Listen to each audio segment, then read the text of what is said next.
ನಮಸ್ಕಾರ ಸ್ನೇಹಿತರೆ, ನಾವು ಈ ಒಂದು ವಿಡಿಯೋದಲ್ಲಿ ಕೆಸೆಟ್ 2026ಕ್ಕೆ ಸಂಬಂಧಪಟ್ಟ ಹಾಗೆ ಒಂದಷ್ಟು ಡಿಸ್ಕಸನ್ನು ಮಾಡೋಣ. ಕಳೆದ 7-8 ದಿನಗಳಿಂದ ನಾನು ಯಾವುದೇ ವಿಡಿಯೋನು ಕೂಡ ಅಪ್ಲೋಡ್ ಮಾಡಿಲ್ಲ. ಕಾರಣ ಏನಂದರೆ, ನಿಮಗೆ ನಾನೊಂದು ಭರವಸೆಯನ್ನು ಕೊಟ್ಟಿದ್ದೆ. ಏನಂತಂದರೆ ಕೆಸೆಟ್ GK ಪೇಪರ್ ಅಂದರೆ ಪೇಪರ್ 1 ಬಗ್ಗೆ ನಾನು ಒಂದು ಪುಸ್ತಕವನ್ನು ಬರಿತಾ ಇದ್ದೀನಿ. ಅದನ್ನು ಫೈನಲ್ ಮಾಡಿಕೊಂಡು ನಿಮಗೆ ಅಪ್ಡೇಟ್ ಕೊಡ್ತೀನಿ ಅಂತ ಹೇಳಿದ್ದೆ. ಇದೀಗ ಒಂದು ಫೈನಲ್ ಹಂತಕ್ಕೆ ಬಂದಿದೆ. ಇನ್ನೇನು ಕೆಲವೇ ದಿನಗಳಲ್ಲಿ ಅದು ನಿಮ್ಮ ಕೈ ಸೇರುತ್ತೆ. ಮತ್ತು ಈ ಒಂದು ವಿಡಿಯೋದಲ್ಲಿ ನಾವು ಕೆಸೆಟ್ ಪಾಸ್ ಆಗಲೇಬೇಕು ಅನ್ನೋದ್ರ ಬಗ್ಗೆ ಒಂದಷ್ಟು ಚರ್ಚೆಯನ್ನು ಮಾಡೋಣ. ಆದಷ್ಟು ಬೇಗನೆ ಈ ಬುಕ್ ನಿಮಗೆ ಕೈ ಸೇರುವಂತೆ ಮಾಡ್ತೇನೆ. ಸ್ವಲ್ಪ ಟೈಮ್ ಹಿಡಿಯುತ್ತೆ ಅಷ್ಟೇ. ಅಂದರೆ ಈಗೇನು ಸಿಲೆಬಸ್ ಇದೆ, ಆ ಸಿಲೆಬಸ್ ಪ್ರಕಾರ ಎಲ್ಲವನ್ನೂ ಕೂಡ ಅದರಲ್ಲಿ ಕವರ್ ಮಾಡ್ಕೊಂಡಿದ್ದೀನಿ. ಅಂದರೆ ಎಕ್ಸಾಮ್ಗೆ ಎಷ್ಟು ಬೇಕು ಅಷ್ಟು ಮಾತ್ರ, ಅಂದರೆ ಅನವಶ್ಯಕವಾದಂಥದ್ದು ಏನನ್ನೂ ಅದರಲ್ಲಿ ಸೇರಿಸಿಲ್ಲ. ಪರೀಕ್ಷೆಗೆ ಬೇಕಾದಷ್ಟನ್ನು ಆ್ಯಡ್ ಮಾಡಿ ಒಂದೊಳ್ಳೆ ಪುಸ್ತಕವನ್ನು ಮಾಡೋದಕ್ಕೆ ಆದಷ್ಟು ಟ್ರೈ ಮಾಡಿದ್ದೀನಿ. ಸೊ ಏನೇ ಇರಲಿ, ನಾವು ನೇರವಾಗಿ ವಿಷಯಕ್ಕೆ ಹೋಗೋಣ. ಅದಕ್ಕೂ ಮುಂಚೆ ನೀವೇನಾದರೂ ನಮ್ಮ ಯೂಟ್ಯೂಬ್ ಚಾನಲನ್ನು ಸಬ್ಸ್ಕ್ರೈಬ್ ಮಾಡ್ಕೊಂಡಿಲ್ಲ ಅಂದರೆ ದಯವಿಟ್ಟು ಸಬ್ಸ್ಕ್ರೈಬ್ ಮಾಡ್ಕೊಳ್ಳಿ. ಸ್ನೇಹಿತರೆ, ಕೆಸೆಟ್ ಯಾಕೆ ಪಾಸ್ ಆಗಬೇಕು ಅನ್ನೋಂಥದ್ದನ್ನು ನಾನು ಹೊಸದಾಗಿ ಹೇಳ್ಬೇಕಂತೇನೂ ಇಲ್ಲ. ಯಾಕೆಂದರೆ ತಮ್ಗೆ ಆಲ್ರೆಡಿ ಗೊತ್ತೇ ಇದೆ. 826 ಡಿಗ್ರಿ ಕಾಲೇಜುಗಳಲ್ಲಿ 826 ಸಹಾಯಕ ಪ್ರಾಧ್ಯಾಪಕರ ಹುದ್ದೆಗಳಿಗೆ ನೇಮಕಾತಿ ಮಾಡ್ಕೊಳ್ತೀವಿ ಅಂತೇಳಿ ಮಾಹಿತಿ ಬಂದಿತ್ತು. ತಮಗೆ ಅದರ ಬಗ್ಗೆ ಗೊತ್ತೇ ಇದೆ. ಮತ್ತು ಯೂನಿವರ್ಸಿಟಿಗಳಲ್ಲಿಯೂ ಕೂಡ 1000 ಸಹಾಯಕ ಪ್ರಾಧ್ಯಾಪಕರ ನೇಮಕಾತಿಯನ್ನು ಕೂಡ ಮಾಡ್ಕೊಳ್ತೀವಿ ಅಂತ ಇತ್ತೀಚೆಗೆ ಉನ್ನತ ಶಿಕ್ಷಣ ಸಚಿವರು ಕೂಡ ಹೇಳಿದರು. ಅದರ ಬಗ್ಗೆಯೂ ಕೂಡ ಮಾಹಿತಿಯನ್ನು ನಾನು ಈ ಹಿಂದಿನ ವಿಡಿಯೋಗಳಲ್ಲಿ ಕೊಟ್ಟಿದ್ದೀನಿ. ಸೊ ಇದೆಲ್ಲವೂ ಕೂಡ ತಮ್ಗೆ ಆಲ್ರೆಡಿ ಗೊತ್ತೇ ಇದೆ. ಅಂದರೆ ಒಟ್ಟು 826 ಸಹಾಯಕ ಪ್ರಾಧ್ಯಾಪಕರ ಹುದ್ದೆಗಳನ್ನು ಈ ಒಂದು ಪ್ರಥಮ ದರ್ಜೆ ಕಾಲೇಜುಗಳಲ್ಲಿ ಅಂದರೆ ಡಿಗ್ರಿ ಕಾಲೇಜುಗಳಲ್ಲಿ, ಮತ್ತು 1000 ಸಹಾಯಕ ಪ್ರಾಧ್ಯಾಪಕರ ಹುದ್ದೆಗಳನ್ನು ಈ ಒಂದು ಸಾರ್ವಜನಿಕ ವಿಶ್ವವಿದ್ಯಾಲಯಗಳು ಏನಿದೆ ಕರ್ನಾಟಕದಲ್ಲಿ, ಆ ಒಂದು ಯೂನಿವರ್ಸಿಟಿಗಳಲ್ಲಿ 1000 ಹುದ್ದೆಗಳ ಬೋಧಕರ ನೇಮಕಾತಿಯನ್ನು ಮಾಡ್ಕೊಳ್ತೀವಿ ಅಂತೇಳಿ ಮಾನ್ಯ ಉನ್ನತ ಶಿಕ್ಷಣ ಸಚಿವರಾದಂಥ ಸುಧಾಕರ್ ಸರ್ ಹೇಳಿದರು. ಆ ಕಾರಣದಿಂದಾಗಿ ನೋಟಿಫಿಕೇಷನ್ನು ಅಂದರೆ ಬೇರೆ ಬೇರೆ ವಿಚಾರಗಳು ಇದೆ. ಅಂದರೆ ಮೀಸಲಾತಿ ವಿಚಾರ ಆಗಿರ್ಬೋದು, ಮತ್ತು ಬೇರೆ ಬೇರೆ ವಿಚಾರಗಳಿಂದ ಹೊಸ ನೋಟಿಫಿಕೇಷನ್ಗಳು ಆಗಿಲ್ಲ ಅನ್ನೋಂಥದ್ದು ತಮಗೆ ಗೊತ್ತಿದೆ. ಸೊ ಸರ್ಕಾರ ಅದರ ಬಗ್ಗೆ ಆದಷ್ಟು ಬೇಗನೆ ತೀರ್ಮಾನ ತೊಗೊಂಡು ನೋಟಿಫಿಕೇಷನ್ ಅಂತೂ ಮಾಡುತ್ತೆ. ಅಂದರೆ ನೋಟಿಫಿಕೇಷನ್ ಏನು ಆಗಲಾರ್ದೆ ಇರಲ್ವಲ್ಲ, ಅದನ್ನು ವಿಚಾರ ಮಾಡಿರಿ. ಫಸ್ಟ್ ನೋಟಿಫಿಕೇಷನ್ ಮಾತ್ರ 100ಕ್ಕೆ 100 ಆಗ್ತವೆ. ಆದರೆ ಸ್ವಲ್ಪ ಡಿಲೇ ಆಗ್ಬೋದು ಅಷ್ಟೇ. ಅದನ್ನು ಬಿಟ್ಟರೆ ಮತ್ತೇನೂ ಇಲ್ಲ. ಯಾವುದೇ ಕಾರಣಕ್ಕೂ ನೆಗೆಟಿವ್ ಆಗಿ ತೊಗೊಳಕ್ಕೆ ಹೋಗ್ಬಿಡಿ. ಫಸ್ಟು ನಮ್ಮ ಉದ್ದೇಶ ಇರತಕ್ಕಂಥದ್ದು ಏನಂದರೆ, ಈಗ ಡೈರೆಕ್ಟಾಗಿ ಅಸಿಸ್ಟೆಂಟ್ ಪ್ರೊಫೆಸರ್ ನೋಟಿಫಿಕೇಷನ್ ಆಯಿತು ಅಂದರೆ ಕೆಸೆಟ್ ಪಾಸ್ ಆಗದೇ ಇರೋಂಥವ್ರು ಏನಿದ್ರಲ್ಲ, ನಿಮಗೆ ಅಲ್ಲಿ ಅಪ್ಲಿಕೇಶನ್ ಹಾಕೋದಕ್ಕೆ ಅವಕಾಶ ಇಲ್ಲ. ಇನ್ನು ಎಕ್ಸಾಮ್ ಬರೆಯುವಂಥದ್ದಂತೂ ಕನಸಿನ ಮಾತು. ಸೊ ಆ ಕಾರಣಕ್ಕೋಸ್ಕರ ನಿಮ್ಗೆ ಹೇಳುವಂಥದ್ದೇನು, ನೋಟಿಫಿಕೇಷನ್ ಹೆಚ್ಚು ಕಡಿಮೆ ಆಗಲಿ. ಈ ತಿಂಗಳಾಗುತ್ತೋ, ಮುಂದಿನ ತಿಂಗಳಾಗುತ್ತೋ, ಮತ್ತೊಂದು ತಿಂಗಳಾಗುತ್ತೋ ಆಗಲಿ, ಅದು ಯಾವಾಗಾದರೂ ಆಗಲಿ. ಆದರೆ ಕೆಸೆಟ್ ಪಾಸ್ ಆಗದೇ ಇರುವಂಥ ಅಭ್ಯರ್ಥಿಗಳು ಕೆಸೆಟ್ ಕಡೆ ಗಮನವನ್ನು ನೀಡಿ. ಮತ್ತು ಅದನ್ನು ಸ್ವಲ್ಪ ಚೆನ್ನಾಗಿ ಓದ್ಕೊಳ್ಳಿ. ಯಾಕಂತಂದರೆ ಕೆಸೆಟ್ ಸಿಲೆಬಸ್ಸು ಮತ್ತು ಅಸಿಸ್ಟೆಂಟ್ ಪ್ರೊಫೆಸರ್ ಸಿಲೆಬಸ್ಸು ಎರಡೂ ಕೂಡ ಸೇಮ್ ಇದೆ. ಅಂದರೆ ನೀವು ಕೆಸೆಟ್ಗೆ ಒಂಥರ ಸಿಲೆಬಸ್ನ ಓದೋದು, ಅಸಿಸ್ಟೆಂಟ್ ಪ್ರೊಫೆಸರ್ಗೆ ಒಂಥರ ಸಿಲೆಬಸ್ಸು, ಆ ಥರ ಏನು ಅದರಲ್ಲಿ ವ್ಯತ್ಯಾಸಗಳಿಲ್ಲ. ಆ ಕಾರಣಕ್ಕೋಸ್ಕರ ನಿಮ್ಗೆ ಹೇಳುವಂಥದ್ದು ಏನಂದರೆ, ನೀವು ಚೆನ್ನಾಗಿ ಕೆಸೆಟ್ಗೆ ಓದ್ಕೊಂಡು ಕೆಸೆಟ್ ಕ್ಲಿಯರ್ ಮಾಡ್ಕೊಂಡ್ರೆ ಅಂದರೆ ಅದೇ ನಿಮಗೆ ಅಸಿಸ್ಟೆಂಟ್ ಪ್ರೊಫೆಸರ್ಗೆ ಹೆಲ್ಪ್ ಆಗುತ್ತೆ. ಅಂದರೆ ಒಂದು 60-70% ಆಲ್ರೆಡಿ ನೀವು ಅಸಿಸ್ಟೆಂಟ್ ಪ್ರೊಫೆಸರ್ಗೆ ಓದ್ದಂಗೆ ಆಗಿಬಿಡುತ್ತೆ. ಒಂದಷ್ಟು ಜಿ ಕೆನೆ ಮತ್ತು ಉಳಿದಂಥ ನಿಮ್ಮ ಸಿಲೆಬಸ್ ಏನಾದರೂ ಕವರ್ ಮಾಡ್ಕೊಳ್ಳೋಕ್ಕಾಗಿಲ್ಲ ಅಂದರೆ ಅಂಥದ್ದನ್ನು, ಮತ್ತು ಕಡ್ಡಾಯ ಕನ್ನಡ, ಕಡ್ಡಾಯ ಇಂಗ್ಲೀಷು, ಇವುಗಳನ್ನು ಸ್ವಲ್ಪ ಅವಾಗ ಓದ್ಕೊಳ್ಳೋಕ್ಕೆ ಅವಕಾಶ ಸಿಗುತ್ತೆ. ಅಂದರೆ ನಿಮ್ಮ ಆಪ್ಷನಲ್ ಸಬ್ಜೆಕ್ಟನ್ನು ಈಗ ಚೆನ್ನಾಗಿ ಓದ್ಕೊಂಡ್ರೆ ಅಂದರೆ ಕೆಸೆಟ್ ಕೂಡ ಪಾಸ್ ಆಗ್ತೀರಿ. ಮುಂದೆ ಅದು ಅಸಿಸ್ಟೆಂಟ್ ಪ್ರೊಫೆಸರ್ಗೂ ಕೂಡ ಓದ್ದಂಗೆ ಆಗುತ್ತೆ. ಆ ಕಾರಣಕ್ಕೋಸ್ಕರ ಅಲ್ಲಿ ಮುಂದೆ ನೋಟಿಫಿಕೇಷನ್ ಅಂದರೆ ಅಸಿಸ್ಟೆಂಟ್ ಪ್ರೊಫೆಸರ್ ನೋಟಿಫಿಕೇಷನ್ ಆದಾಗ ಕಡ್ಡಾಯ ಕನ್ನಡ ಮತ್ತು ಕಡ್ಡಾಯ ಇಂಗ್ಲೀಷ್ ಇರ್ತಾವಲ್ಲ, ಆ ಎರಡೂ ಪತ್ರಿಕೆಗಳನ್ನು ಸ್ವಲ್ಪ ನೀವು ಚೆನ್ನಾಗಿ ಓದ್ಕೋಬೇಕಾಗುತ್ತೆ. ಯಾಕಂದರೆ ಅಲ್ಲಿ ಏನಾದರೂ ನೀವು ಎಲಿಜಿಬಲ್ ಆಗಲಿಲ್ಲ ಅಂತಂದರೆ ನೀವು GK ಪೇಪರ್ನಲ್ಲಿ ಮತ್ತು ನಿಮ್ಮ ಆಪ್ಷನಲ್ ಸಬ್ಜೆಕ್ಟ್ನಲ್ಲಿ ಔಟ್ ಆಫ್ ಮಾರ್ಕ್ಸ್ ತೊಗೊಂಡ್ರೂ ಕೂಡ ಅವು ಕನ್ಸಿಡರ್ ಮಾಡಲ್ಲ. ಸೊ ಅಲ್ಲಿ ನಿಮಗೆ ಆ ಒಂದು ಹುದ್ದೆಯನ್ನು ಕೊಡೋದಿಲ್ಲ. ಯಾಕಂದರೆ ಇಲ್ಲಿ ಏನು ಕಡ್ಡಾಯ ಕನ್ನಡ ಮತ್ತು ಇಂಗ್ಲೀಷ್ ಇದ್ದಾವೆ, ಇವುಗಳನ್ನು ನೀವು ಅಂದರೆ ಜಸ್ಟ್ ಎಲಿಜಿಬಲ್ ಆದರೆ ಸಾಕು. ಅವನೇನು ಮಾರ್ಕ್ಸನ್ನ ಕೌಂಟ್ ಮಾಡಲ್ಲ. ಜಸ್ಟ್ ಎಲಿಜಿಬಲ್ ಆದರೆ ಸಾಕು. ನಿಮಗೆ ಆ ಮಾರ್ಕ್ಸ್ಗಳನ್ನು ಮೆರಿಟ್ ಲಿಸ್ಟ್ಗೆ ಏನು ಅವರು ಲೆಕ್ಕಕ್ಕೆ ಹಿಡಿಯೋದಿಲ್ಲ. ಆ ಕಾರಣಕ್ಕೋಸ್ಕರ ಇದು ಆಲ್ರೆಡಿ ಕೆಲವ್ರಿಗೆ ಗೊತ್ತಿರ್ಬೋದು, ಇನ್ನು ಕೆಲವ್ರಿಗೆ ಗೊತ್ತಿಲ್ಲದೆ ಇರ್ಬೋದು. ಆ ಕಾರಣಕ್ಕೋಸ್ಕರ ವಿಷಯವನ್ನು ಹೇಳ್ತಾ ಇದ್ದೀನಿ. ಗೊತ್ತಿಲ್ಲದೆ ಇರೋರಿಗೆ ಇದು ಹೊಸ ವಿಷಯ, ಆದರೆ ಗೊತ್ತಿದ್ದವರಿಗೆ ಇದು ರಿಪೀಟೆಡ್ ಅನ್ನಿಸ್ಬೋದು. ಸೊ ಏನೇ ಇರಲಿ, ಕೆಸೆಟ್ ಅನ್ನುವಂಥದ್ದು ನಿಮ್ಗೆ ಆಲ್ರೆಡಿ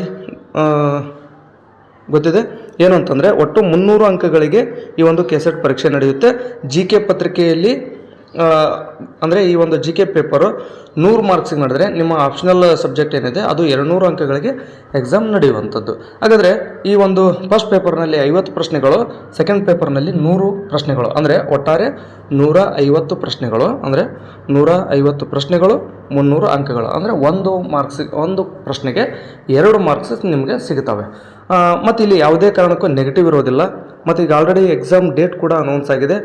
ಬಹುತೇಕ ತಮಗೆ ಗೊತ್ತಿರ್ಬೋದು ಯಾವಾಗ ಎಕ್ಸಾಮ್ ಡೇಟು ಅಂತಂದರೆ ಅದು ಅಕ್ಟೋಬರ್ 11 ಆಗುತ್ತೆ. ಅಂದರೆ ಅಕ್ಟೋಬರ್ 11ಕ್ಕೆ ಎಕ್ಸಾಮ್ ಡೇಟ್ ಅನೌನ್ಸ್ ಮಾಡಿದ್ದಾರೆ ಕೆದವರು ಅಂತಂದರೆ ನೋಟಿಫಿಕೇಷನ್ ಯಾವಾಗ ಆಗ್ಬೋದು ಅಂದರೆ ಬಹುತೇಕ ಜುಲೈನಲ್ಲಿ ನೋಟಿಫಿಕೇಷನ್ ಆಗ್ಬೋದು. ಒಂದು ವೇಳೆ ಮಿಸ್ ಆದರೆ ಆಗಸ್ಟ್ ಫಸ್ಟ್ ವೀಕ್ನಲ್ಲಿ 100ಕ್ಕೆ 100 ನೋಟಿಫಿಕೇಷನ್ ಆಗುತ್ತೆ. ಮತ್ತು ಇನ್ನಷ್ಟು ಜನ ಏನು ಕೇಳ್ತಾ ಇದ್ರು ಅಂತಂದರೆ ಕೆಸೆಟ್ ಮೊದಲಾಗುತ್ತಾ ಅಥವಾ ಅಸಿಸ್ಟೆಂಟ್ ಪ್ರೊಫೆಸರ್ ನೋಟಿಫಿಕೇಷನ್ ಮೊದಲಾಗುತ್ತಾ ಅಂತೇಳಿ ಕೇಳ್ತಾ ಇದ್ರಿ. ಸೊ ಸ್ನೇಹಿತರೆ, ನಿಮ್ಮ ಕೆಲವರು ಅಂದರೆ ಕೆಸೆಟ್ ಪಾಸ್ ಆದಂಥವ್ರು ಏನು ಹೇಳ್ತೀರಿ ಅಂತಂದರೆ ಈಗಾರ ನಾವು ನವಂಬರ್ ಡಿಸೆಂಬರ್ನಲ್ಲೇ ಕೆಸೆಟ್ ಪಾಸ್ ಆಗಿದ್ದೀವಿ, 4 ತಿಂಗಳ 5 ತಿಂಗಳಾಗಿಲ್ಲ, ಮತ್ತೆ ಕೆಸೆಟ್ ಅಂದರೆ ಹೆಂಗೆ ಅಂತ ಕೇಳ್ತೀರಿ. ಬಟ್ ಈಗ ಆಲ್ರೆಡಿ ನೋಡಿ ಕರ್ನಾಟಕ ಎಕ್ಸಾಮಿನೇಷನ್ ಅಥಾರಿಟಿ ಅವರು ಈ ಒಂದು ಕೆಸೆಟ್ ಎಕ್ಸಾಮ್ ಡೇಟನ್ನು ಬಿಟ್ಬಿಟ್ಟಿದ್ದಾರೆ.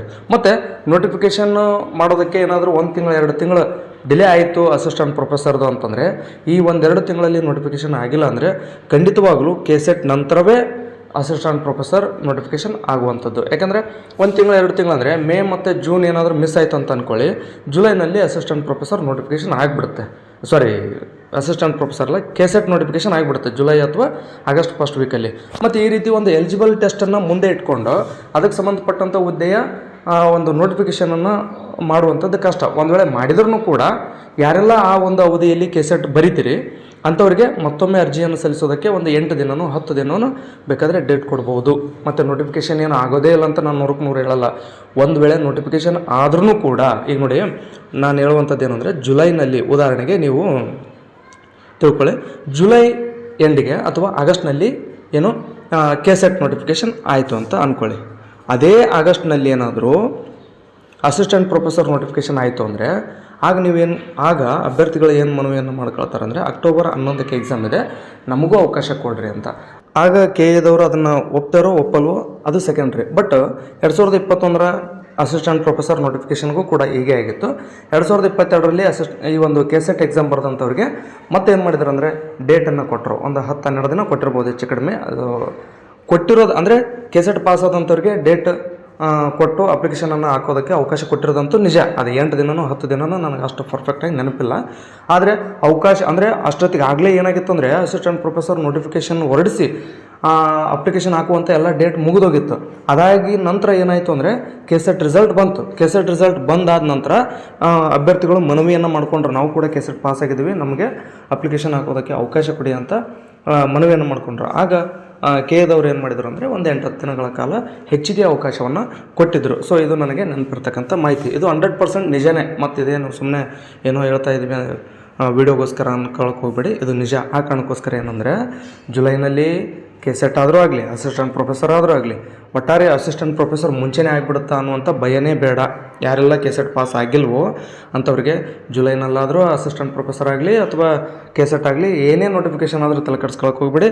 2026ರ ಕೆಸೆಟ್ ಪಾಸ್ ಆದಂಥವ್ರಿಗೆ 100ಕ್ಕೆ 100ರಷ್ಟು ಈ ಒಂದು ಅಸಿಸ್ಟೆಂಟ್ ಪ್ರೊಫೆಸರ್ ಹುದ್ದೆಗೆ ಎಕ್ಸಾಮ್ ಬರೆಯೋದಕ್ಕೆ ಅವಕಾಶ ಸಿಗುತ್ತೆ. ಆ ಕಾರಣಕ್ಕೋಸ್ಕರ ಕೆಸೆಟನ್ನು ಯಾವುದೇ ಕಾರಣಕ್ಕೂ ಮಿಸ್ ಮಾಡ್ಕೊಳ್ಳೇಬಾರ್ದು. ಒಂದು ವೇಳೆ ಈ ಬಾರಿ ಏನಾದರೂ ಮಿಸ್ ಮಾಡ್ಕೊಂಡ್ರೆ ಅಂದರೆ ನಿಮ್ಮ ಕತೆ ಮುಗೀತು ಅಂತಲೇ ಅರ್ಥ. ಸೊ ಅದಕ್ಕೋಸ್ಕರನೇ ನಾನು ಇಂಥ ಅವಕಾಶ ಮಿಸ್ ಆದರೆ ಮುಗೀತು ಕತೆ ಅಂತ ನಾನು ಸ್ಪಷ್ಟವಾಗಿ ಕೊಟ್ಟಿದ್ದೀನಿ ತಮ್ನೆಲ್ನಲ್ಲಿ.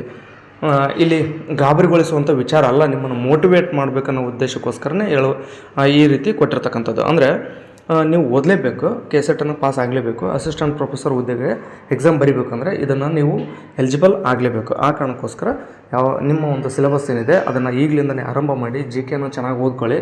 ಜಿ ಕೆಗೆ ನಾನು ಹೇಳಿದಂತೆ ಈಗ ಆಲ್ರೆಡಿ ಹೇಳಿದ್ದೀನಿ, ಮತ್ತು ಪುನಃ ಬೇಡ ರಿಪೀಟ್ ಆಗುತ್ತೆ. ಏನಂದರೆ ಬುಕ್ಕನ್ನು ಆದಷ್ಟು ಬುಕ್ ಬಗ್ಗೆ ನಿಮಗೆ ಶೀಘ್ರದಲ್ಲೇ ಒಂದು ಅಪ್ಡೇಟನ್ನು ಕೊಡ್ತೀನಿ ಅಂತ ಹೇಳ್ತಾ ಈ ಒಂದು ವಿಡಿಯೋನಲ್ಲಿ ಮುಗಿಸ್ತಾ ಇದ್ದೀನಿ. ಧನ್ಯವಾದಗಳು ಸ್ನೇಹಿತರೆ. ಯಾವಾಗಲೂ ನಾನು ಹೇಳ್ತಾ ಇರ್ತೀನಿ, ಏನಂದರೆ ನಿಮ್ದು ಯಾವುದೇ ಡೌಟ್ ಇದ್ರೂ ಕೂಡ ಕಮೆಂಟ್ ಮಾಡಿ ಅದಕ್ಕೆ ಉತ್ತರಿಸುವಂಥ ಪ್ರಯತ್ನ ಮಾಡ್ತೀನಿ ಅಂತ ಹೇಳ್ತಾ ಈ ಒಂದು ವಿಡಿಯೋನ ನಾನು ಇಲ್ಲಿಗೆ ಮುಗಿಸ್ತಾ ಇದ್ದೀನಿ. ಧನ್ಯವಾದ.